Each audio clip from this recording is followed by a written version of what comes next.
Hi everyone, I hope you all are doing well. आज हम बात करेंगे कि किस तरह हर इंसान कभी ना कभी जिंदगी में बहुत हताश फील भी करता है, बहुत हेल्पलेस फील भी करता है। उसको लगता है कि उसके लाइफ का कोई लक्ष्य ही नहीं है, कोई पर्पस ही नहीं बचा, कोई एनर्जी ही बॉडी में फील नहीं होती कि हम उठें और उस काम को करें जो हमें दिया गया है, या उन सपनों के पीछे भागे जिन्हें हमने बड़ी जोरों शोरों से और अपनी पसंद से ही देखा था और शुरू किया था। तो अगर आप भी ऐसा फील करते हो तो don't think that your alone. Many of us and most of us are suffering from this same kind of demotivation and being stuck. हम हर कोई यही समझता है कहीं ना कहीं कि वो फंस गया है। तो आई थिंक इस दौर में या इस वक्त में जो सबसे ज्यादा काम आता है वो आता है कि कोई भी ऐसा गाना या कोई भी ऐसी कविता या कोई भी ऐसी कहानी जो आपको फिर से एनर्जाइज कर दे, जो फिर से आपके अंदर वो सारे भावों को भर दे जिससे आप अब तक भागते आ रहे हो या जो आप खुद से नहीं जगा पा रहे हो। तो I think songs and poetries and shayaris for that matter are a great way to it. तो एक ऐसा ही गाना है मुश्किल में है कौन किसी का। ये बहुत इंस्पायरिंग गाना है। ये मेरे फादर ने मुझे बताया था and from that point onwards मुझे हमेशा इस गाने से हिम्मत मिलती आई है। तो आई होप आपको भी इससे हिम्मत मिलेगी। Right, so the song goes, मुश्किल में है कौन किसी का, समझो तुम इस बात को। मुश्किल में है कौन किसी का, समझो तुम इस बात को, लेकर अपना नाम कभी तुम खुद को आवाज दो।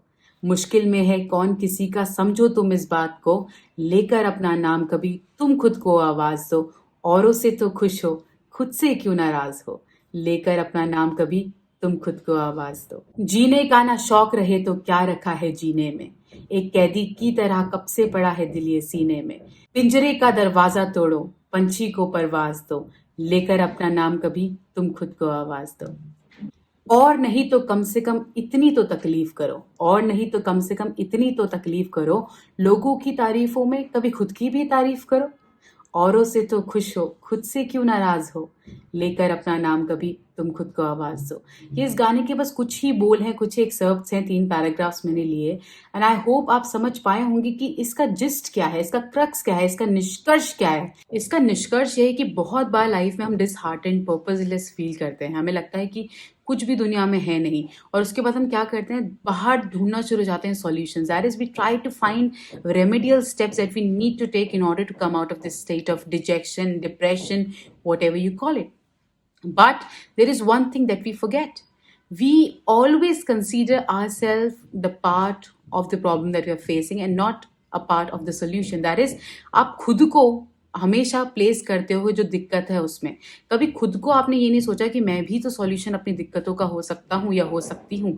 तो वो पर्सपेक्टिव चेंज करना बहुत इंपॉर्टेंट है, क्योंकि रेमेडियल स्टेप्स तो आप ले लोगे बट आप ये पाओगे कि कुछ टाइम बाद आप अपना इंटरेस्ट लूज कर जाओगे। फॉर एग्जाम्पल, मेडिटेशन करो, एक्सरसाइज करो, और राइट बुक्स रीड करो, अलग अलग मेथोडोलॉजीज आपको पता भी चल जाएंगी, कुछ दिनों तक आप उनको प्रैक्टिस भी कर लोगे। बट जब तक आपकी नींव पक्की नहीं होगी, the foundation that you have faith in yourself that you are a part of the solution and not just the problem, कि आपको पहले खुद से एक बार पूछना होगा, एक बार खुद की आंखों में आंखें डाल के शीशे में देख के बोलो कि हेल्प मी आउट, मेरी मदद करो, I need this, I need motivation, give me motivation, I need happiness, make me happy. एक बार खुद से बात करके जरूर देखो। आप पाओगे, अगर आपने एक बार ये शुरू कर दिया तो आप पाओगे कि काफी प्रॉब्लम के हल आपके अंदर ही हैं।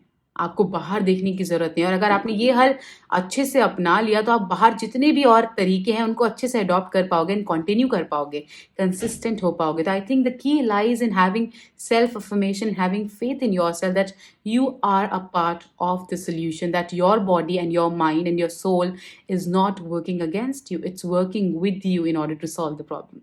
I hope that helps. I hope इससे आपकी जिंदगी थोड़ी कम मुश्किल और थोड़ी ज़्यादा आसान हो। अगर ऐसा है और अगर आपको वीडियो पसंद आई तो इस चैनल को ज़रूर लाइक, शेयर एंड सब्सक्राइब करना। See you soon. Have a great day ahead.